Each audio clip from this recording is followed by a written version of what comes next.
welcome back to a brand new episode of the Who What Now Gaming Podcast. Podcast for consumers by consumers, where we ask the questions: who are you? What got you into gaming? And what type of gamer are you now? I'm your humble host, Josh Stewart, and today we are met with a fantastic being, a content creator, a streamer, a wonderful individual, someone we've been dying to get on the show for a while, but as we all know, especially for me, scheduling is a nightmare.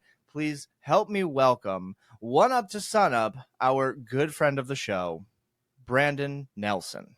Thank you so much for having me, Josh. Yeah, scheduling was tough, but I'm so happy to be here. I'm very excited, and hey, let's talk gaming. Absolutely, yeah. I'm super excited. It definitely seems that we both live very time-consuming lives, which can be pretty cool, but also it takes up a lot. So yeah. I get it. I'm very happy that we were able to work this out. So yeah. So I would like to start with basically, for anyone who doesn't know who you are or hasn't discovered you yet, I would love for you to do just a general introduction as to who you are. What are you about? Absolutely. So by day, I work in a hospital ER doing patient registration. But at night, usually during late at night, I like to stream. One of my go-to games is Dead by Daylight. I'm a big Dead by Daylight streamer. Fantastic. Something I've been dabbling into lately. I've been doing a lot more indie game reviews. I've been also doing the demos and questing on I don't know if you guys have heard of Lurk It or not. I've been doing those types of quests and giving game reviews as well. I've been dabbling in that recently. Fantastic. How's the game review business going? I've heard of it. I heard about getting into it, but I've never dipped in. Honestly, it's going a little slow at first, but I figure if I set, most of the time people don't realize that, I'm actually live at Sunday morning at noon Eastern, because I want to do a quick 1 hour stream before I get ready and go to work. But I figure if I keep at it, keep to that schedule, and then people will eventually realize, oh yeah, okay, yeah, Oneup's live right now and he's going to review something.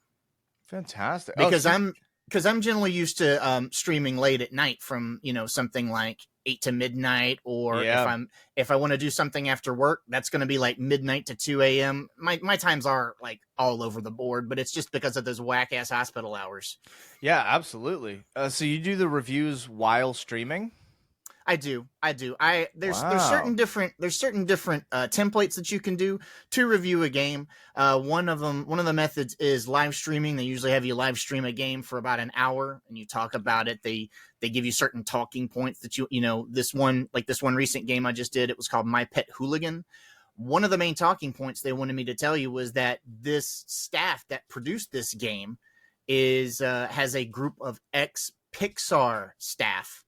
Oh, wow. So the game is very, very, very good animation, very Pixar-like, very cartoony.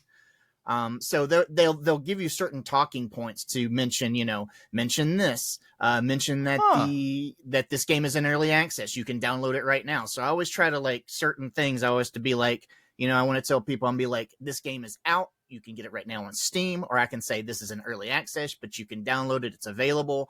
Or I can tell them, this is not available yet for you guys, but go check this link out and go wishlist the game on Steam. Wow. That's actually really awesome. Right. How did you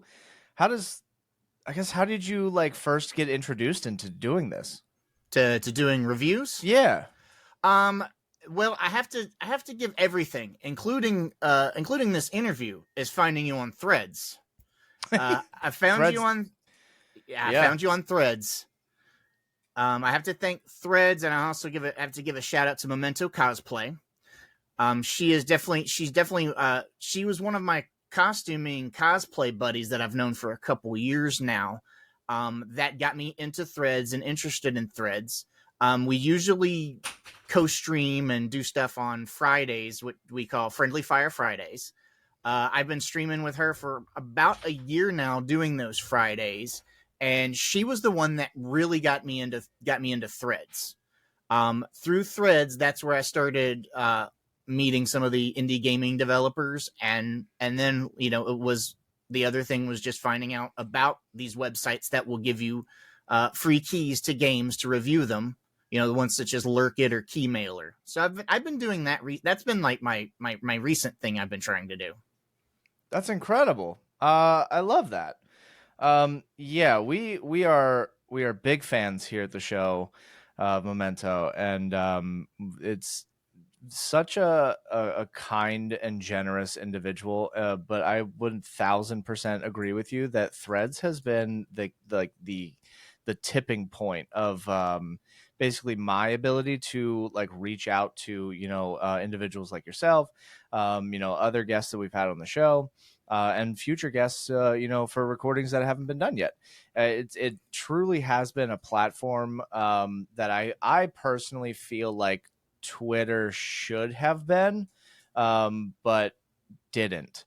Right. And it's been wonderful. Like the amazing people and talents and creators that I have personally been able to interact with on Threads has been amazing. So I mean, yeah, shout out Threads. Well Yeah. done. You nailed and it. I still feel like I'm still working through Threads and trying to get used to it and trying to still know how to work it, because you only get one hashtag, so you got to make it count.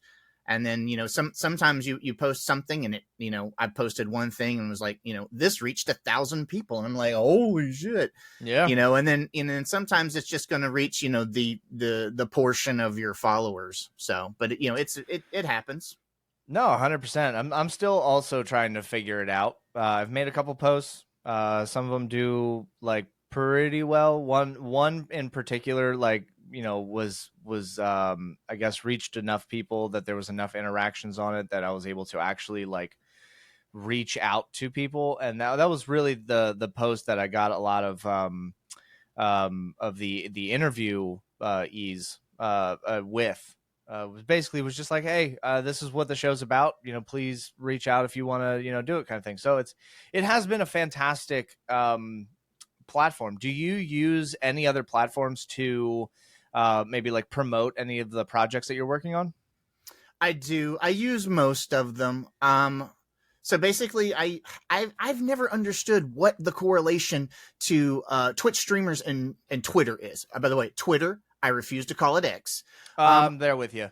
I don't understand. I don't understand the correlation and how that brings people to your streams, because I have personally had no results from that. But I still will post on Twitter. I almost called it.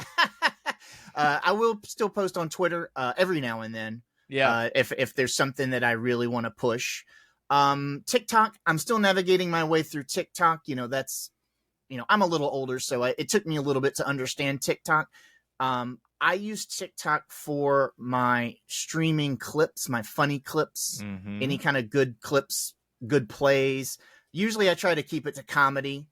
Yeah, absolutely. But when I get the right clip up there and it's gotten, with the smart hashtagging and it's gotten about 1,900 views, I sit there and I'm like, oh wow, TikTok's a thing. It's a thing.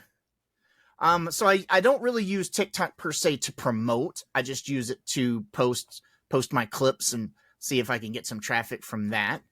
Threads, I'm absolutely new to. I'm really trying to network and get some people. Not much. I think I'm trying to focus on Threads. I am trying to find people to play games with. I am trying to discover Twitch streamers and some of their channels and giving them a look.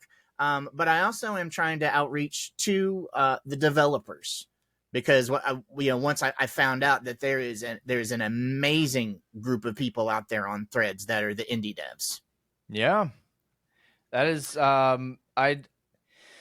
do I say it is an untapped market, I feel like, but not in like the sense of business. Like it is a platform that I feel like these developers who really want to reach the core audience who actually care about what is being created and developed, I think Threads has been an excellent platform for this to reach, because I feel like it kind of weeds out a lot of just the extra nonsense stuff that you would find on like Twitter or I don't know, Facebook or something.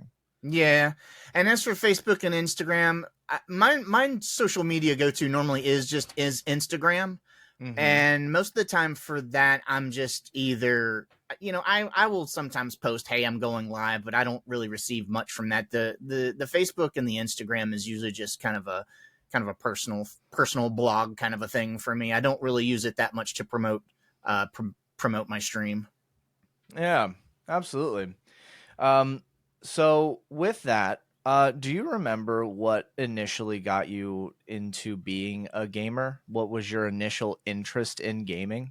Absolutely. Like I said, I am a little older. I'm in my 40s. So That's fine. I grew up child of the 80s. Don't do the math. So I grew up with that age of video games to where like my dad would take me to the arcades to play games. Or really funny story, one of my like first remembrances as a child was he took me to like the pool hall, the pool hall. Yeah, absolutely. And I guess I was allowed in there, but basically they brought me in and just put me in front of a Miss Pac-Man machine, gave me a couple quarters, and was just like, go for it. I always make this joke that I was gaming when I was pretty much in a high chair. So but I do remember back in the day, we had, you had the arcades, and at that point they had bar stools that you could sit on. So as a child, I would climb up onto the bar stool and sit there. And when you sit on the bar stool, you're at level with the monitor. And then you just reach down, drop the quarter, and here you go. There's your 90 seconds of fun. Yeah, absolutely. That's awesome. So was arcade, not like the arcade in general, but like arcade games, would you say that was like a fair introduction into like that turning point in your mind where you're like, oh, I'm going to be a gamer. Like this is where it's at. Not necessarily a gamer, but at that time when you're thinking about it, I was just like, I love video games. I want to go to the arcade. We're going to the mall. Okay, I want to go to the arcade. All right, Mom, go have fun at JC Penney. I'm going over here to Aladdin's castle. And and then just going there, when we'd go to the mall maybe once a month, 2 times a month. So it was always going to the arcade and seeing which new games, oh, they got a new game here. Let's go play the new Ninja Turtle game. Holy crap, it's 4 players. You can one a turtle. Let's go play it. Do you remember which one was your favorite arcade game?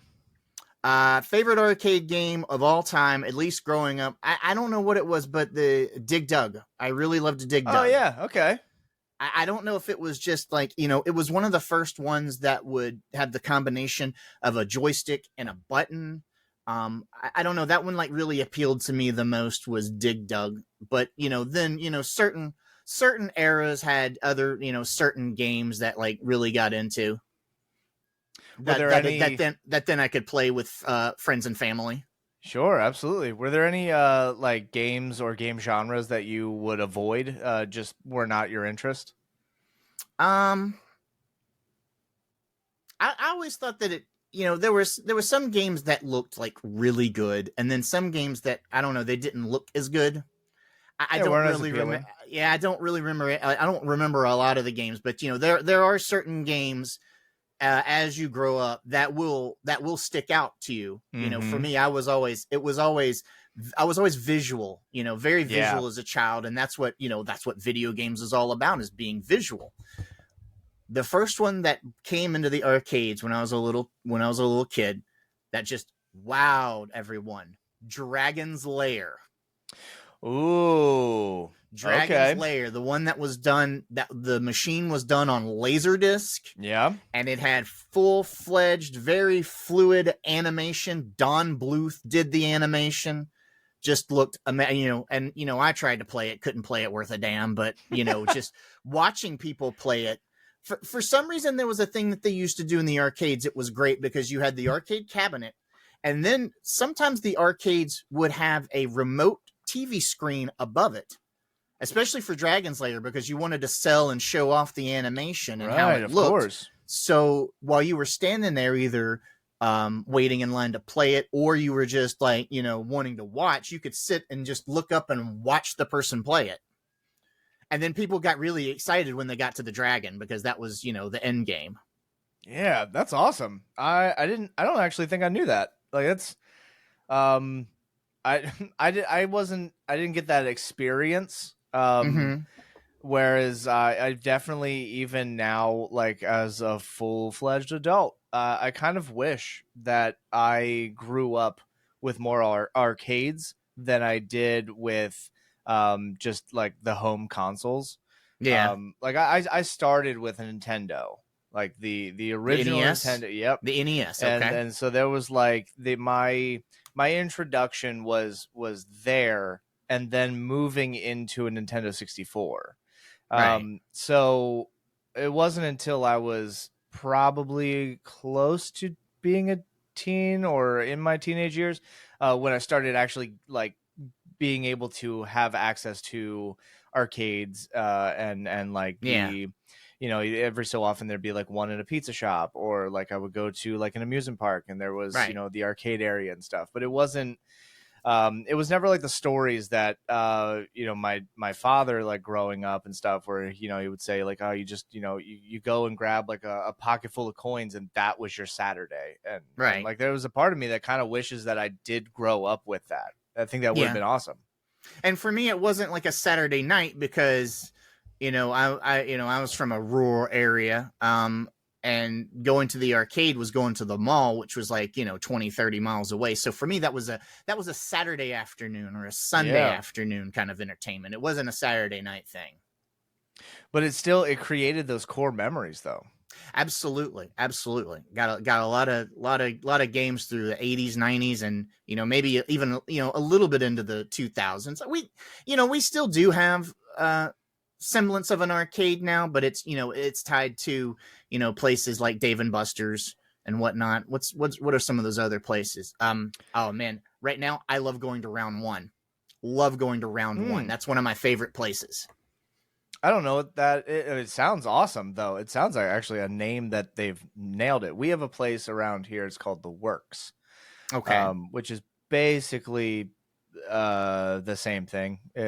Somebody created an entire warehouse filled with games, and they've slowly started to kind of transition into like more of like the modern games. But I feel like it kind of takes away what makes the like a traditional arcade so joyful. You know what I mean? Everything's a swipe card now. There's no coins.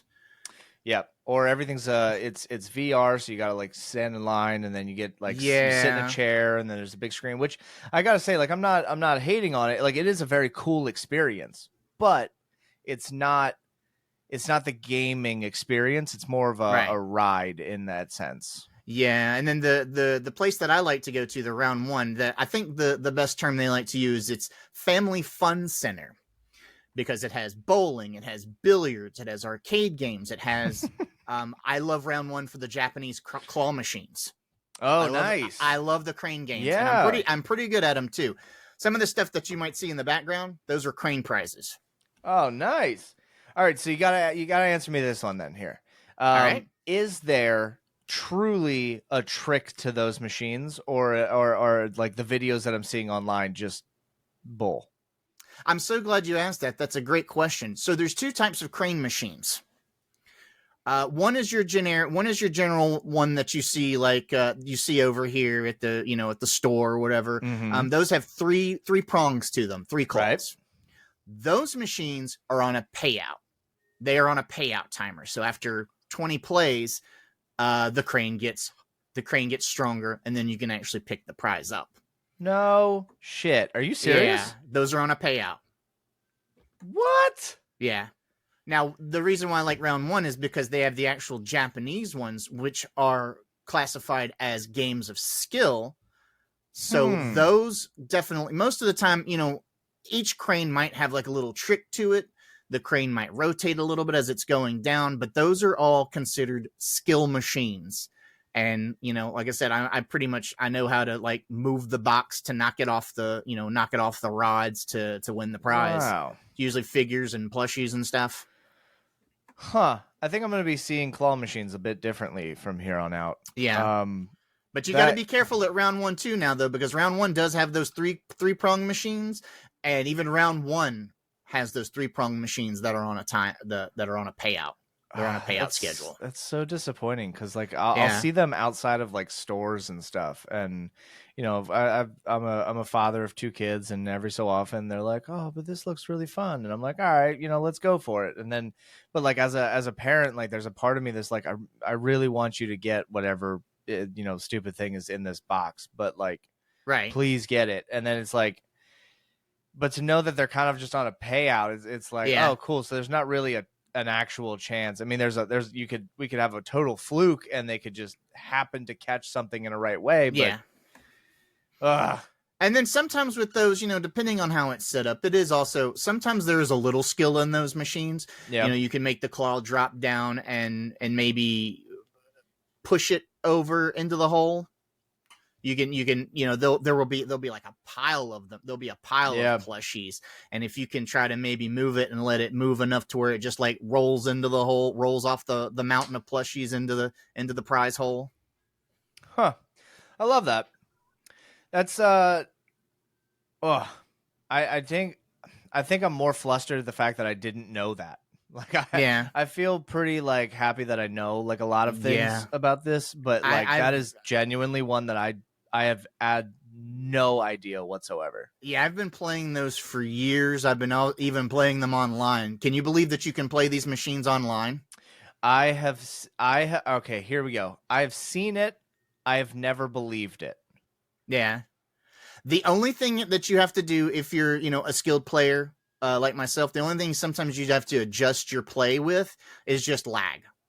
If you can adjust to the lag sometimes, because you're playing it online, but you're actually playing a crane machine that is in a warehouse in Japan. That is incredible. In real time. So sometimes there's a little bit of a server lag, but like I said, I have won all kinds of stuff. Won figures, plushes.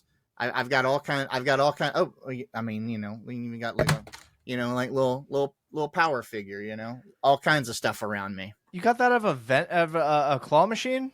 Yeah. All right, I think I need to start looking into some of these.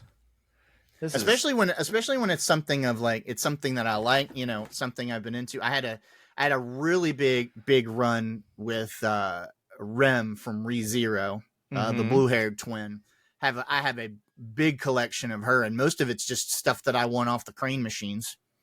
Incredible. Yeah. The recent obsession though has been Oshinoko. Okay. So did you see that little figure that Memento showed you? I did during the interview. Yep. That was a Christmas gift. I actually won that off of a crane machine. Fun fact. Oh, no way. Fun fact. Okay. Yeah. There we go. That was a figure that I won. Wow. I'm gonna pull back the curtain for a second. Yeah, do it. So how's that work? So like after you get the prize, or you know, I'm assuming they like ship it to you in a way, but like does it take like a long time? Do these things ever show up damaged? Sometimes they do show up damaged. Unfortunately, I wish I had some over here that I actually have some over here that I could show you the damage. I don't know if you want me to like go away from my seat for a second. Well, I mean, it's entirely up to you. Sometimes they do show up damaged. Generally they take, it depends, you know, certain websites you can only do SEA mail. Okay. But one of the ones that I use is usually like a kind of an air mail, so I can get those in like 2 to 3 weeks. So it takes about 2 to 3 weeks to get here from Japan. Not too bad. No, that's really good actually. Now the ones that do sea mail, you know, I mean they have to go through the Panama Canal, have to go back through New York. I've actually timed one of those one time from shipping. 77 days. Holy shit. Bruh. Yeah, I've not had the 77-day one. I've definitely ordered things before, and they've taken like a month to get to my house, to the point where sometimes I get to play that real fun game where like a package shows up, and I go, "What's this?" And then I have to And try to remember what I ordered. yeah, and at one point I was winning so much. I was doing so well. I was winning so much. I just basically told my my mail carrier I had put my signature on file so then they could just deliver it at my house. I didn't have to keep like coming in, because those type of boxes you have to sign for. Yeah. So they have a slip of paper with my signature on file so they can just drop those off at my house. Wow. Wow. I mean, that's some skill. Yeah. How do you? Can you change the angles and stuff when you're doing the online? When you play the game, it's 2 arrows, one to go either left or right, and then one to make the crane go back. And like I said, it's a skill setting. You have to hold the button until you want to go where you want to, and then you have to stop, press the button, and then you hit the other button for it to go back. When you're done having it go to the left or right, it will then automatically swap the camera for you to the side view. Oh, nice. So you can make it go back. Okay. However, there is a toggle if you want to look at it before you play. So there is a camera toggle. There's usually, like I said, there's two views to it. Fantastic. Yeah. Wow, that's incredible. And you touched on this earlier, just briefly. Yet sometimes they do come in damaged. Sometimes they're not packaged well. Most of the time they're packaged well, but sometimes they're not. And basically, just what you have to do is you have to film yourself opening it and show the damage, and then generally they'll give you some play credit as an apology. Huh. You'll get a couple free plays out of it for like a damaged box. Well, I mean, that's not bad. You get a little compensation for it. Most of the time for me, it'll be a character that I enjoy, and I'm not gonna like keep the box, or I'm not gonna take it out of the box. But I will be honest. There's sometimes if it's something I'm not really too interested in, it'll go on my Mercari. Yeah. Are you a collector of sorts? And I mean, like, in a way that like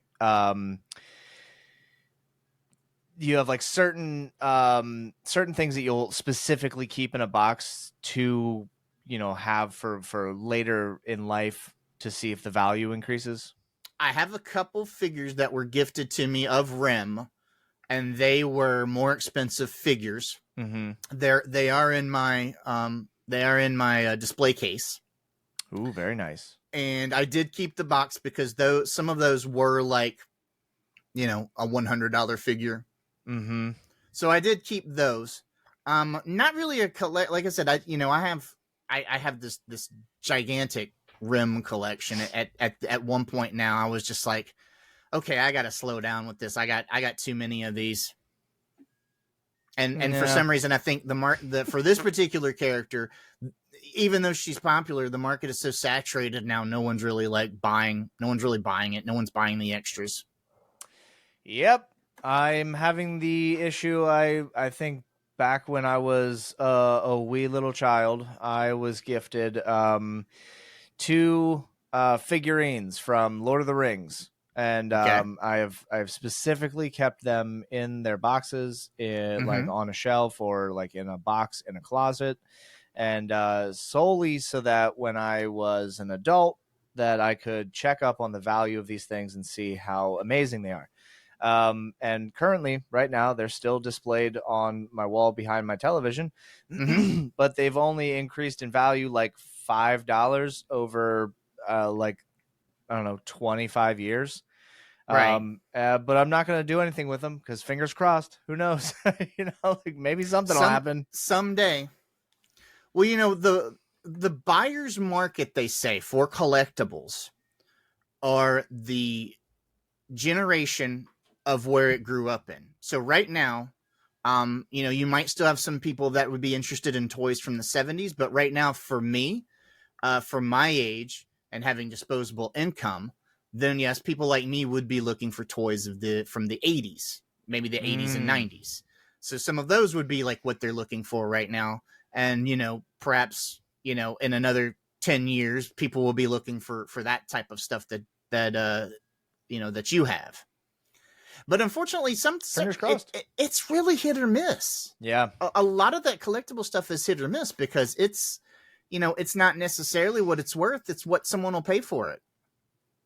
Ooh, I like that. That's really good. Yeah. Did you coin that? No, that's just something I heard from someone. You should take credit for that. That was really good. But and then even with like comic books now, you've got a you got a 9.5 X-Men comic book that's worth, that sells for $85, but 50 of that went to the pressing of it to get it in that acrylic prison. Yeah. No, 100%. Well, I want to go back into like the gaming portion here. In the last, say, couple of years, what in the releases has truly, in your opinion, really shaped where we are going or where we are in gaming as of right now? Ooh, wow, that's a really good question.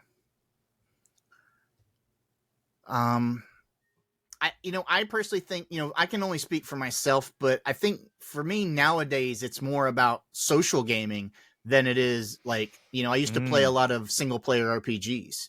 Yeah. From Genesis to Fallout 4.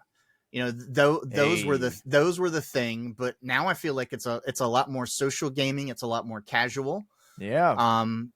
But it's stuff like, even with stuff like World of Warcraft, I feel like we're a lot more social now in gaming, not just in streaming and Discord servers and stuff, but just by just gaming in general. I would agree. I think probably what would you say would be the hottest right now? Would maybe Baldur's Gate? Baldur's Gate was definitely top of my list. Yes, because even with Baldur's Gate, you have that option to play by yourself. Or you can play with others in your own little like D&D campaign. Yeah. I personally, like I said, I really like to social game now. And with one of the games I main, Dead by Daylight, you can play with 3 other friends, you can play with 3 other people, 3 acquaintances in a Discord server, right? Or you could get 5 people together and play a custom. Yeah. Play a custom match, one be the killer, and then, just have fun with that. That is definitely something that I want to get into. It's getting more people that I know to play Dead by Daylight with me. Oh, absolutely. Hit me up. I'm going to need a coach because I am awful at this game. I've streamed it a couple times, and I've had people in chat be like, hey, just to let you know, that guy made a fool of you. And I go, yeah, I know. Yeah. Well, I've coached a couple people, and I think they play pretty decently now, so I'd be happy to help out. Yeah, I would love some tips and pointers because I don't know, maybe I'm just not doing it right or something. Yeah. I really do enjoy playing as the killer. But I think my timing is off, or like my strategy about doing things. And most of the time, typically it's one person, or they'll team up and it'll be 2, but they'll basically, keep me on a loop, and it's and I'm such a I don't know, like I'm so dedicated to like trying to get the kill that I won't give up. And so, the rest of the team is completing the tasks on the map and opening the doors. Meanwhile, I'm like, I just want just give me the kill. Like, just give me like that one. And it's a nightmare. Now, I'm a survivor main. For those that play the game, I'm a P100 Rebecca Chambers. For me, it's gotten to where I've been playing a little bit more killer lately, because if I'm the only one online, I would rather be the killer than to play a solo queue and play with randos. That's just how I want it to be now.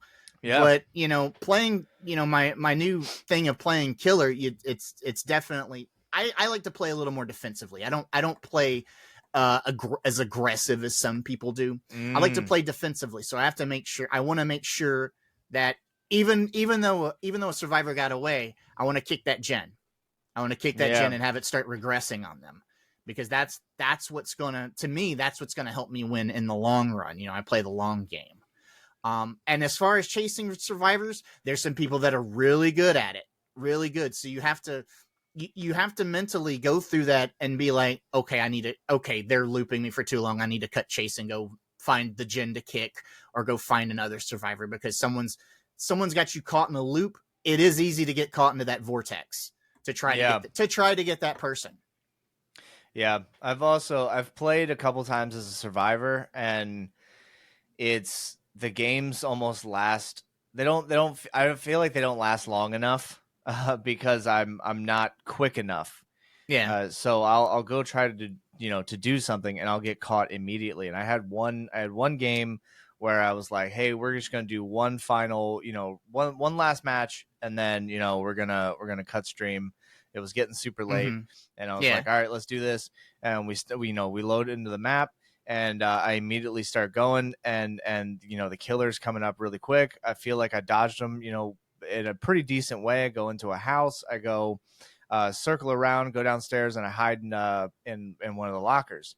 And I swear it was like maybe 2 minutes or so, and I was like, all right, I think I'm definitely safe. And like before I could even leave the the closet, I could see the killer come down, and out of all of the like hiding places, he goes immediately to mine first, and it's like, bam, there I am.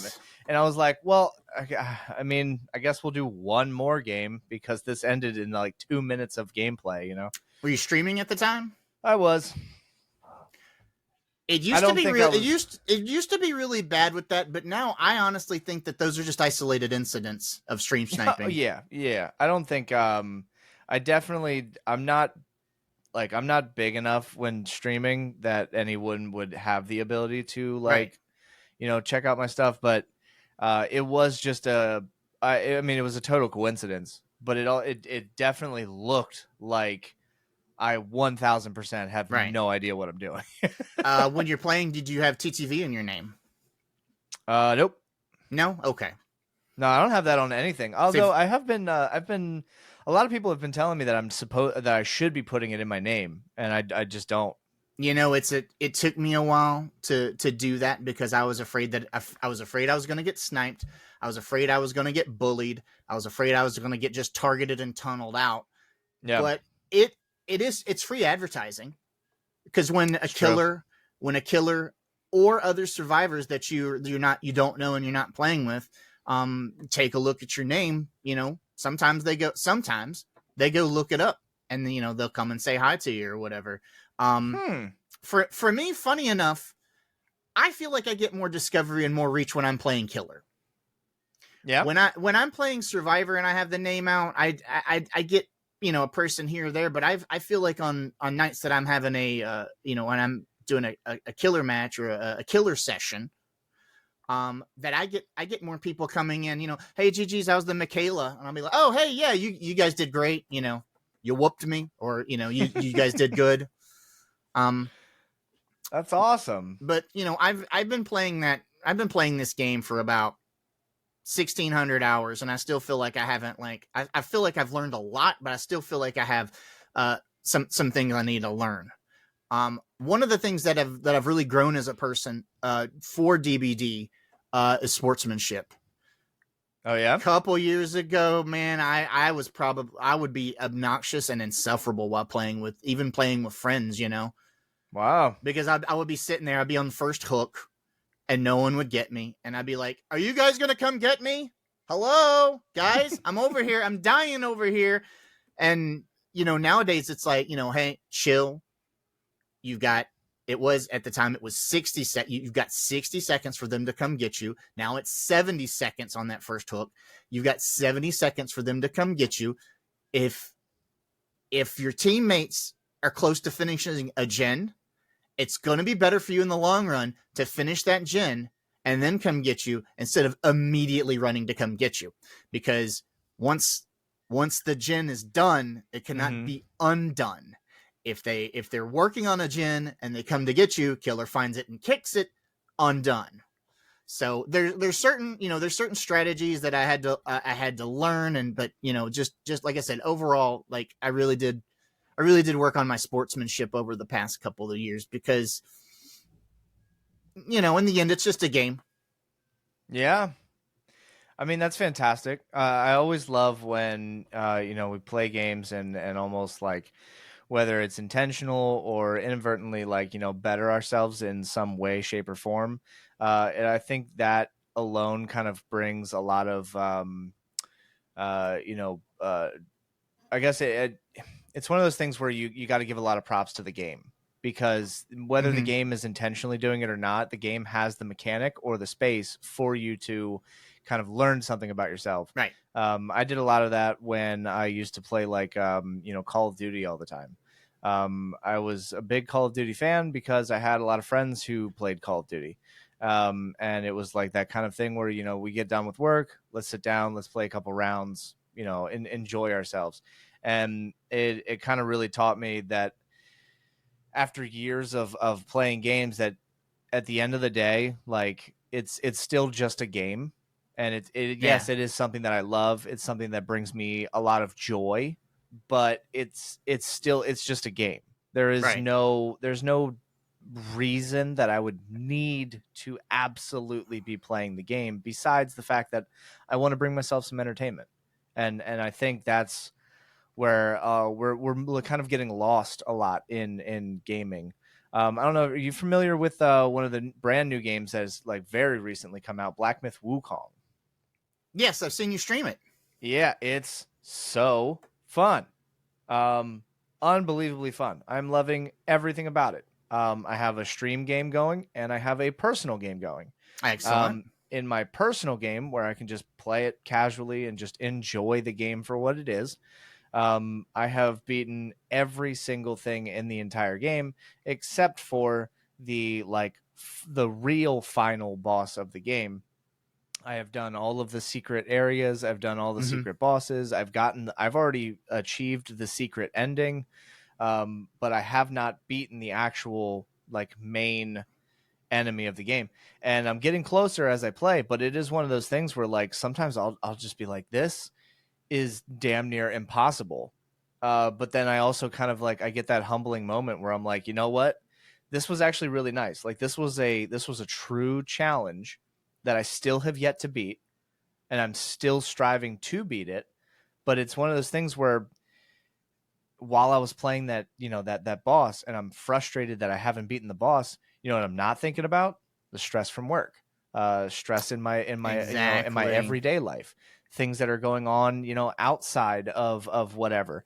I'm not thinking of politics. I'm not thinking of, things going on in the world. I'm not thinking of the stuff that I have to do, next week or the week after. I'm not thinking of all the things that are constantly clustering my brain up. And I get to truly just enjoy that I was frustrated on a boss in a video game. Right. And that alone makes me happy. A lot of the games now are really good. Video games has always been an escapism. Have always been an escape. But some of the ones that are out now, very immersive, very, very fun. Yeah. For me right now, I'm currently obsessed with Once Human. I want to play that so bad. I did not realize that this silly game was going to be that fun, but it's just been a lot of fun. I'm hoping one of my goals in the next 2-3 years is to completely redo my entire setup and get a full PC setup. Because there's been a lot of games that have been either they're only out first on PC before they do consoles and stuff, but there are a lot of games, especially like Once Human, that I desperately want to play, but I just do not have the capability of doing so. The action adventure RPG aspect of it is pretty good, but what really always drives me home is the crafting system is so good. I am really enjoying the crafting system that it brings forth to you. Fantastic. Well, if you were to give it let's say an honest review at this moment right now, from the experience that you have had with the game as is, what would you give it and why? Okay. Currently I would give it an 8 out of 10. Ooh. I do, and like I said, I enjoy the aspect. There's certain things that I enjoy. The aspect of the it is a uh, action shooter RPG. It has certain like level up aspects for crafting and building stuff. Stuff similar to like Ark. You get points and then you spend it on how you want to spend it. Big fan of Ark. Once you get a certain amount of points, though, if you want to go do something else, then you'll need to take away something you've purchased to get refunded to go into that part of the tree. Hey, that's not bad. Crafting, amazing. Love the crafting. You can come up with all different kinds of builds to the way you build your base. And guys, if you ever do get a moment, go check out on YouTube and see what some of these people have been building. They've been building some crazy stuff in Once Human. Downside to it, playing with friends. The thing that Once Human does is it gives you what is called a scenario. And a scenario gives you like a piece of a map and a certain story what's going on in this world at this time. Mm-hmm. A scenario lasts for 6 weeks, and every week opens up a new little piece to the scenario. Well, if someone has gone ahead, if I've gone ahead and played this game for 2 weeks, I'm 2 weeks in the scenario. Josh, if you wanted to come in and say, hey, Brandon, I want to play with you, you wouldn't be able to, because after a certain like week or two of that server, they close it off for anyone to come in because it's a locked scenario. Oh, you're locked out. So what you have to, like, I've just recently linked up with some friends because their 6 week scenario ended. They restarted I believe it's the same scenario, but now on a different server. They restarted a new server. Okay. And now I was able to join them as a fresh character, even though a couple of us are fresh going into this server, but then a couple of them are transfers over from the last scenario. Interesting. And that has been a big turnoff for a lot of the gamers. You get to level 50, the scenario is over, and then you have to start fresh. I told myself that I would hang in there and I would see how it goes. Sure. And I did the thing, and it was okay. It was okay. It wasn't, it was done. It was presented in a way to where you could restart, but you did have stuff from the last season, the last scenario, that you could bring over. So certain things that if you need rusted parts to build this pickaxe, you can go pick it out of you don't have to go farm it. You can go pick it out of your backpack from last season, spend the points, transfer it over. So you were able to get to where you needed to go a lot quicker than that prior season. Wow. Okay. Plus, the other thing was, if you went to a certain point in the game where you did this quest, all you had to do was go up to it at that point. It's so funny. You see like a little shadow of yourself, and you go click that shadow of yourself, and then it gives you that quest as if you had just finished it. So there are some things that will get you back into that scenario where you can level up quicker and you can do things a lot quicker than you did last season. But I understand that some people, and I think this is valid. I understand that some people think that's a turnoff. They don't want to start over. Now I will tell you though, I've done this scenario called Manibus. I've done it twice now, and I don't want to do it again. I'm hoping for a new scenario. They are teasing a new scenario coming in the next like 10 days where you'll go up to the north and you'll need to learn how to survive in cold weather. So very cool. I am looking forward to a new scenario, but yeah, I stuck in there. I gave it a try, and I was like, okay. It's kind of annoying to level up again back to level 50, but there are things in the game that you can use to get there. You can get back to where you were quicker. That's very cool. Yeah. I really need to find a way to play this game. It seems like they've taken some amazing aspects of survival like games, and they've actually, built upon them instead of just trying to implement them into some other survival creation game. And you also get to choose. There are PvE servers, there are PvP servers, And just recently, a week ago, they did bring it a new PvP scenario for those that want to do that to play. So it's called like Prismverse Clash. So there is a new PvP. So they are releasing the content. They are releasing new stuff. So you're not just stuck with Manibus for the 8th time. That's not bad. I like that. Yeah. It seems like a team that actually cares about their product. Right. And that really, honestly, that's the first vibe that I'm getting from everything that you've just mentioned. It feels like a team who says like, hey, we've created something that we really enjoy and we want you to enjoy it. We don't just want you to buy it. Right. And it is free to play, but as you know, with most free to play games, it's so funny. The battle pass. I don't even get shocked at it anymore. At one point in my gaming career, I was like, not another battle pass. I don't even get fazed by it anymore. It's like, yeah, free to play. They got to make some money. They have a battle pass. They have a loot box system where they have special stuff, but you have to, they have gambling. They have a loot box system. But then they also do have outfits that they came up with for your character that you can just buy this outfit. There's it also just goes from the cosmetics of your person. There are also cosmetics available for your base, they call it territories. So if you wanted to buy the kitty cat bedroom, you could buy that for money, or if you wanted I actually just recently bought the EDM nightclub disco.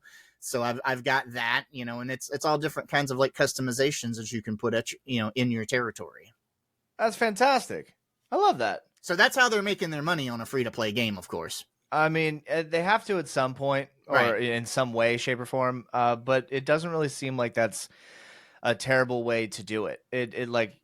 We have a lot of games where a lot of like actual game content is kind of blocked behind a paywall, whereas in this one, it seems like they're saying like, hey, we want you to enjoy the experience of the game the way that you want to play it, but also if you just kind of want to enhance how everything looks, here you go. Oh yeah, I have the cutest avatars right now. I've got some really cute stuff. So I mean, now I paid for it, but I really do have some cute stuff. Yeah. I do know there's always, and it's always going to be with this type of game, but there has been some kickback, some complaints about the loot box, the gacha system.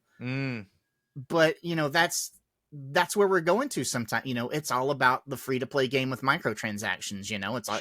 It's all about that. That's how they're going to make their money. And it's just simple.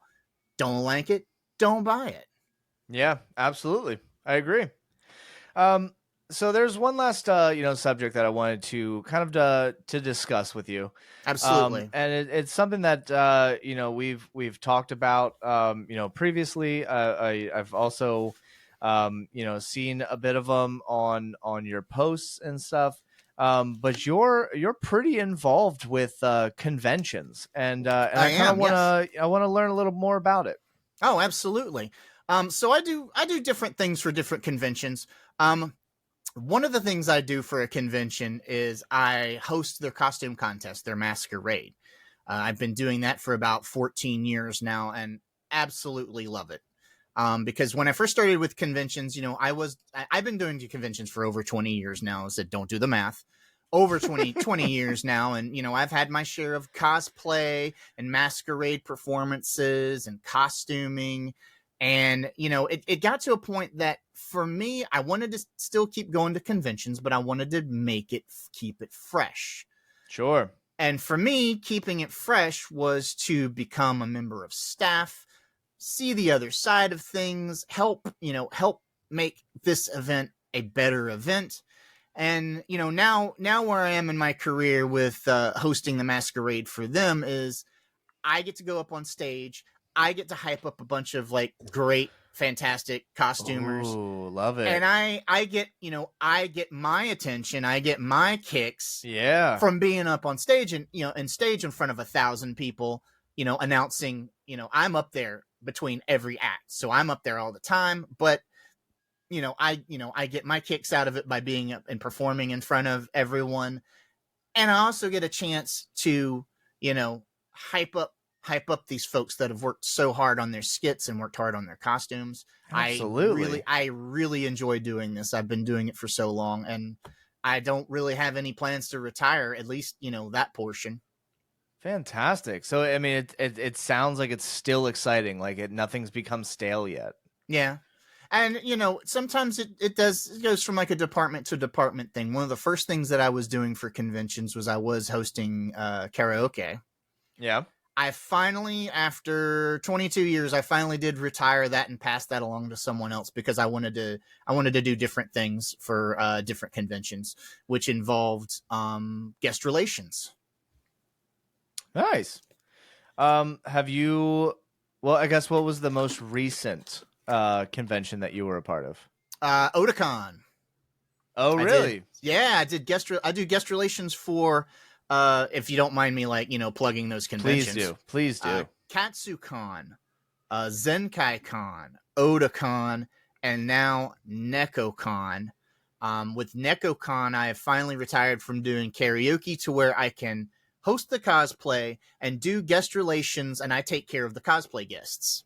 Fantastic. We actually have a friend of the stream who went to Otakon, and we were talking a lot about it. It was awesome. So yes, I was there at Otakon, and I was there with Britt Barron. She is the voice of Tifa in Final Fantasy VII Remake and Rebirth.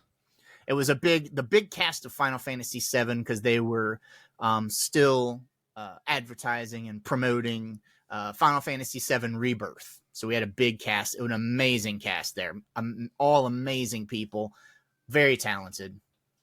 But I was there with Britt. I was there with Tifa. Yeah. So I guess being able to be behind the scenes a lot, does it ever open up any opportunities to meet individuals that maybe you would not have otherwise been able to, be given the opportunity to have met? Yes and no. There have been, at some point in my career, I always have met some people that I did want to meet. At 1 year at a KatsuCon, they had about 4 or 5 Overwatch voice actors.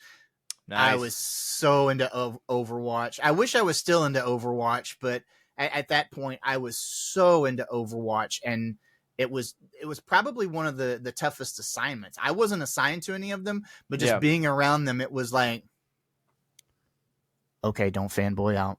Don't fanboy out. Be cool. That was really the only time that I was really having to fight my inner squee. Yeah. That I was working with. But most of the people I work with, my designation is usually North American voice actors. With something that's smaller than Otakon, with a KatsuCon, Zenkai-Con, NekoCon. Generally, those voice actors are going to be all North American voice actors. With Otakon has 3 divisions. They have North American guests, they have Japanese guests, and now they have Korean guests. Nice. So for Otakon, I'm in it's the North America EU European division. They have started to bring over some Final Fantasy 14 actors from Europe. So they even made a sub-branch to the branch of North American voice actors. It's now NAEU voice actors.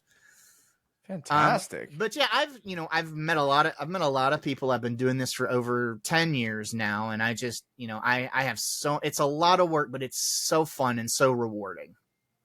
Is there anyone that you are just kind of hoping that one day you just happen to either run into or you ever get the opportunity to meet? Most of the people that I want to see, I kind of feel like I'm going to eventually run into them. There has been some people on my wish list. Some of the people that I have wanted to meet,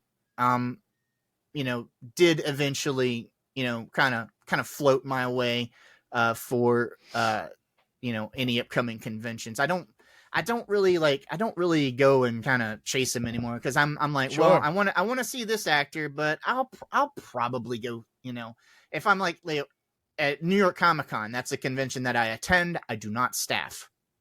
Have I thought about it? Yeah. Have I done it? No, but I'll see particular voice actor, and I'll be like, do I want to go? Nah, I think I'm just gonna wait. And then I don't know if it's just good luck, good timing, or good booking, but 5-6 months later, oh my God, we're getting him at this con. Okay, cool. I can work with this person. I can meet this person. That's awesome. Yeah, I do have some people that I have not met yet that I am like I do want to meet. I didn't know if you wanted me to like name any names. Please do. Yeah, go for it. One of the people that I haven't met yet, Allegra Clark. I want to meet Allegra Clark. Okay. And this person has done a lot more video games than anime, but I am trying to like. I always try, certain ones that I do like to meet. I always like try to like whisper into the manager, "Hey, can we book this one?" I am always giving suggestions of certain ones that I would personally like to meet that I think would be a good guest for this convention. Yeah. But that's just something I'm just you have a wish and you have a hope, and I know for me, I just kind of hope that one day they will show up at a convention that I'm staffing at. Absolutely. I'm constantly trying to will that stuff into the world. I was so like years and years ago, I came across a streamer, Control Alt Quinn, who is good friends with one of one of my friends. And for like the longest time, I was like, one day I'll just happen to run into this individual, and then I started this project and was able to reach out, and now we're like real life friends, which was like a really cool thing, for me. But then Baldur's Gate 3 came out, and I started playing Baldur's Gate 3, and Astarion, mwah. So Astarion, yeah, Neil Newbon. Hey, that's what I'm talking about. So I go to the Too Many Games convention, and I find out Neil Newbon is not only signing, but I was also doing a panel. And excellent. I did everything in my power to like even just get an opportunity to be like, hey, I appreciate everything you do, Yeah. And that's what I did. And I'm very, very grateful for it. I got, autograph. I'm like, I refuse to like take it out sometimes just because I'm waiting for like the frame and glass people to like, get back to me so I can actually get everything all like situated. But once it is, I'm just going to put it up on the wall and it'll just remain there for the end of time. Excellent. How was he? How was that experience in meeting him? Oh my God. This is one of the most kind and caring individuals I have ever had the experience of being able to meet. Someone who truly, it's like, I hate to say it this way, but like someone who truly gives a shit about their fans. Right. Like that. And they're out there. They're out there. Oh my God. It was so refreshing to have some, like I paid the money to get in line and go, and like, I went specifically to an artist who, who had like a drawing or a painting of Astarion. So I bought that, and then excellent. I brought that one over to Neil Newbon to get it signed, but it very easily could have been a situation where he could have just said like, hey, thank you so much for the support, and then autographed it and then just like sent me on my way. And off you go. Yeah, exactly. It's one of those, oh yeah, thank you, I appreciate it. There you go, off you go. 1,000%. And it was this moment where I he was like, hey, how you doing? Are you enjoying everything? And I was like, yeah, it's fantastic, and we just had this like genuine like little conversation and stuff. And then he was like, do you want to get a picture? And I was like, please, like if it's not trouble, kind of thing. And then and I don't even remember what, like, initially I was very starstruck. I'll be completely honest. Yeah. And it was this moment where I kind of like looked at him and I was like, I don't know, like I feel like everyone who comes up here asks you a question about whether you enjoyed this role or what you did to do this and do all of these other things, and everything's like work, work, work, work, work.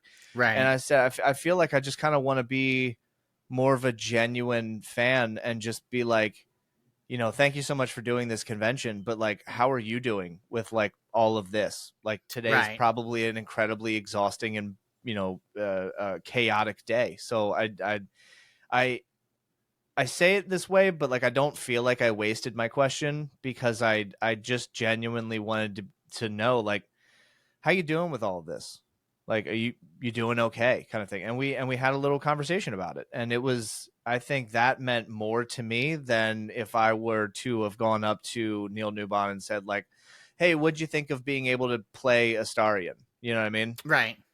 So it was, and I think honestly that interaction will probably live with me for the rest of my life. I loved it. I loved it so much. And sometimes conventions kind of like they'll put it in like their program book or stuff. They'll kind of, I've had some conventions that in their program book they give you like little pointers on what to do when you're meeting the guest for the first time, and they always want to frown on those type of questions, because they're like, hey, think of something nice just you want to say. You shouldn't ask them a bunch of questions, because those are questions for the actors panel.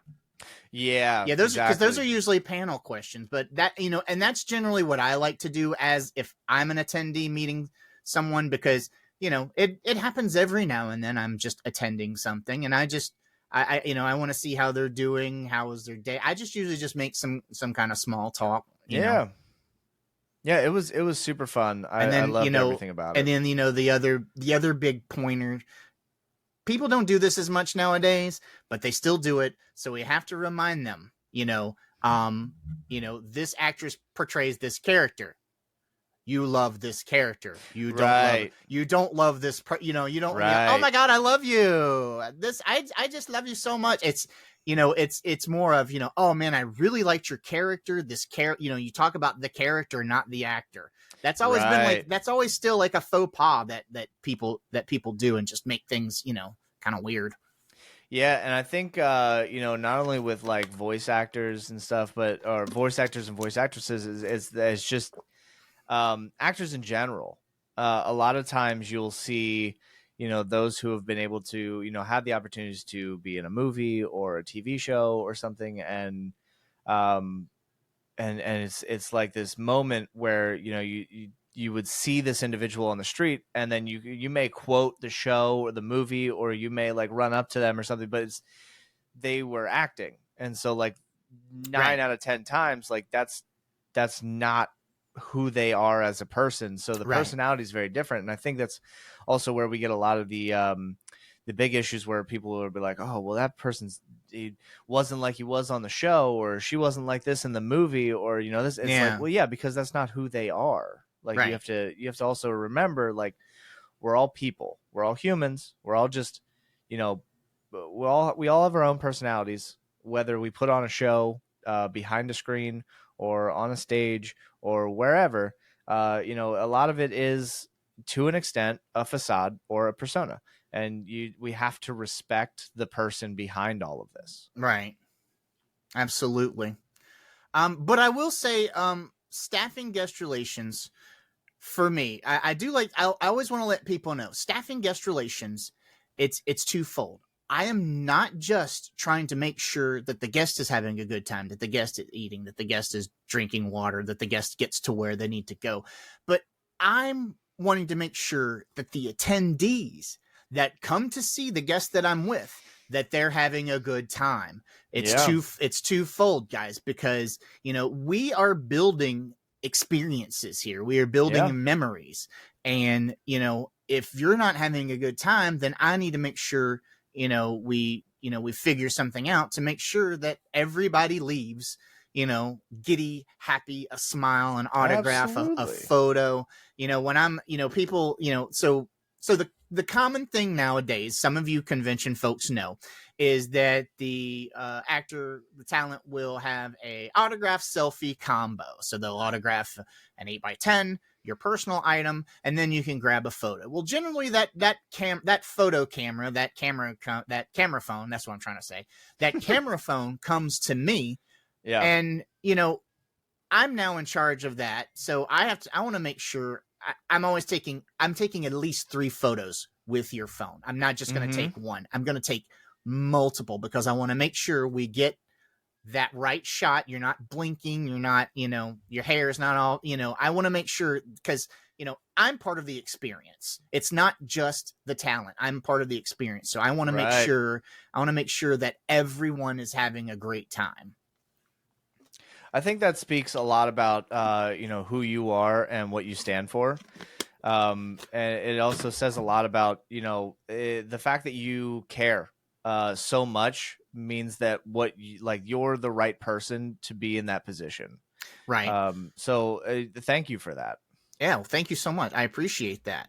One of the things that when I'm doing guest relations, one of the things that I enjoy the most, I do enjoy the autograph sessions, and I try to keep care to that. But for me, watching these folks come up, they either have an interesting item that they're getting signed, or someone got the $250 collector's edition of this game, wanting them to sign this nice art book or this nice box that it came in, the steel book. I love seeing those items too, because being there on the show floor with the talent and seeing what all people bring in, it's kind of like watching your own little episode of like Pawn Stars or something, Oh yeah. As silly as that sounds, I enjoy seeing the items that people bring in. And just also, like I said, either they're just so happy to see this person. They wanted to meet this person. They traveled X miles to meet this person, and just seeing that joy in the the attendees' faces and everything. Just that really brings me a lot of joy too. Absolutely. Like I said, I'm here making memories. I'm here definitely trying to make smiles. Absolutely. I often think when I do go through like these conventions, or maybe I'll see this just out in the wild.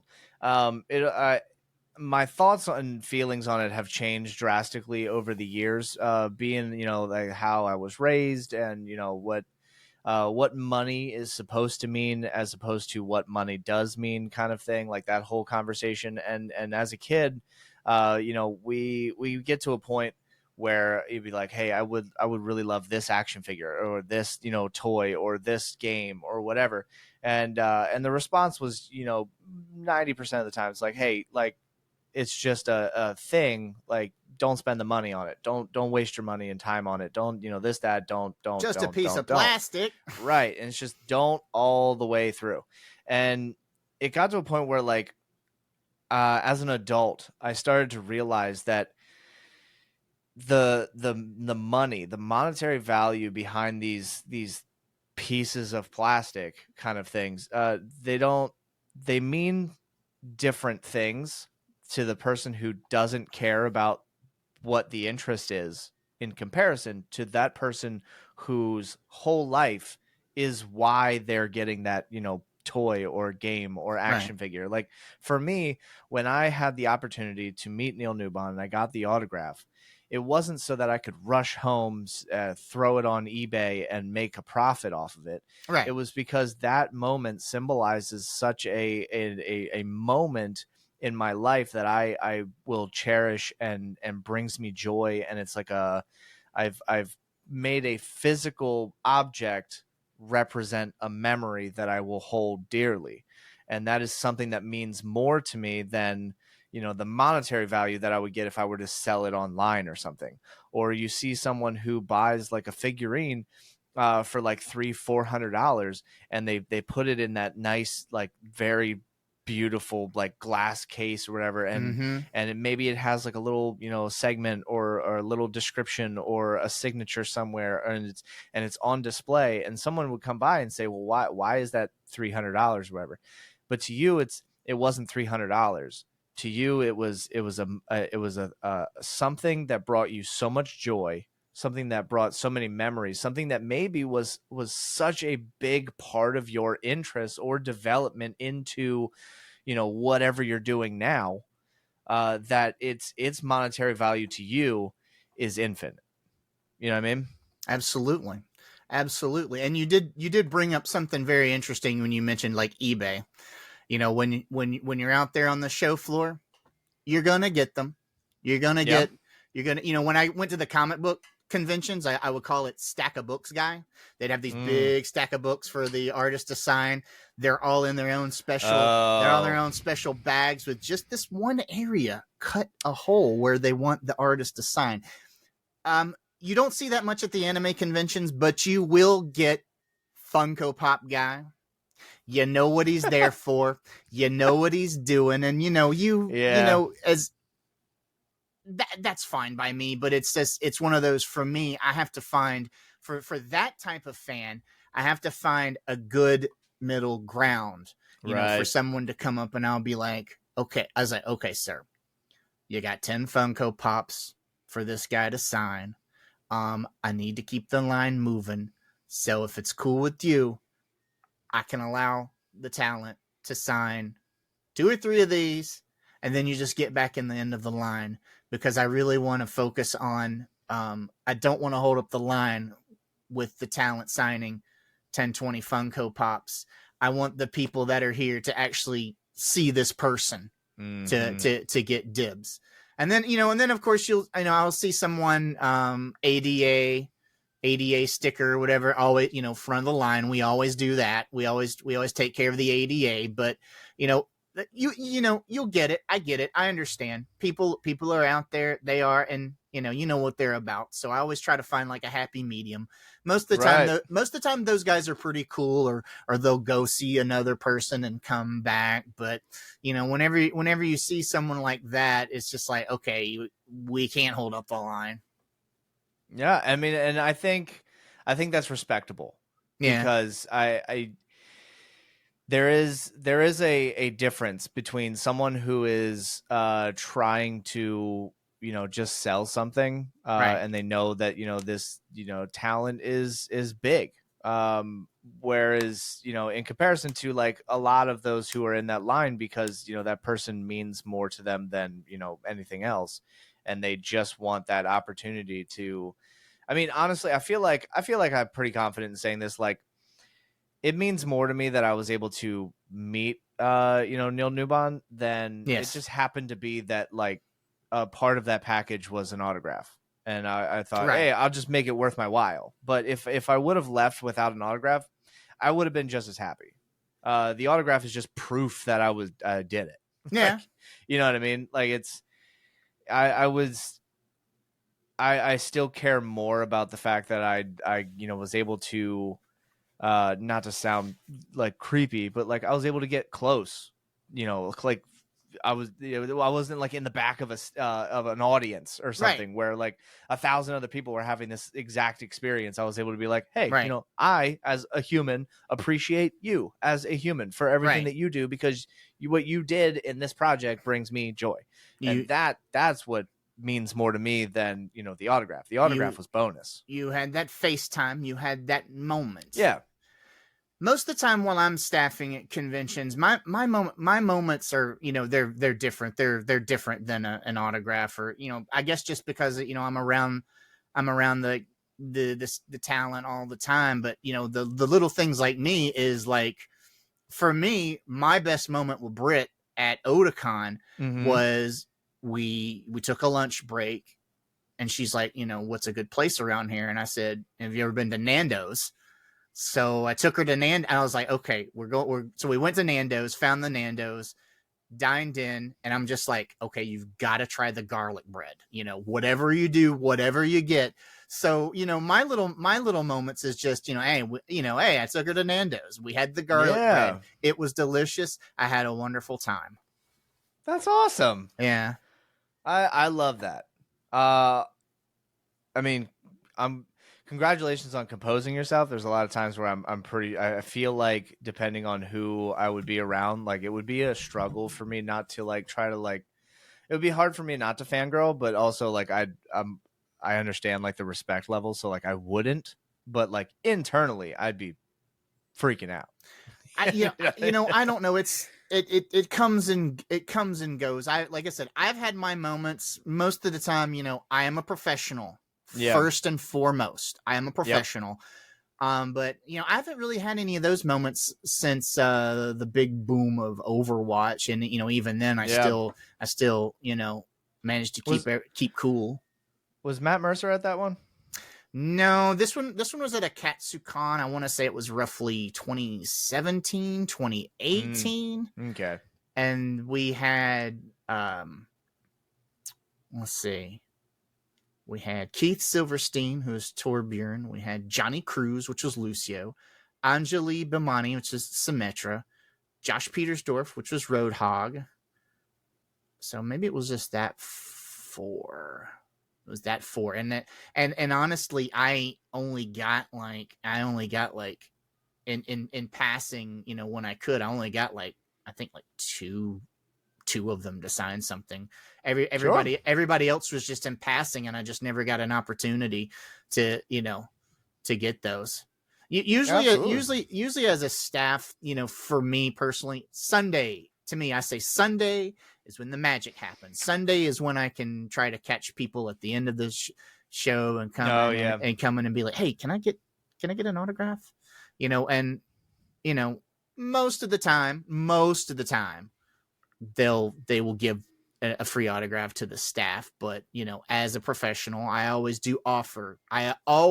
offer to pay for that autograph. I never expect anything from our talent.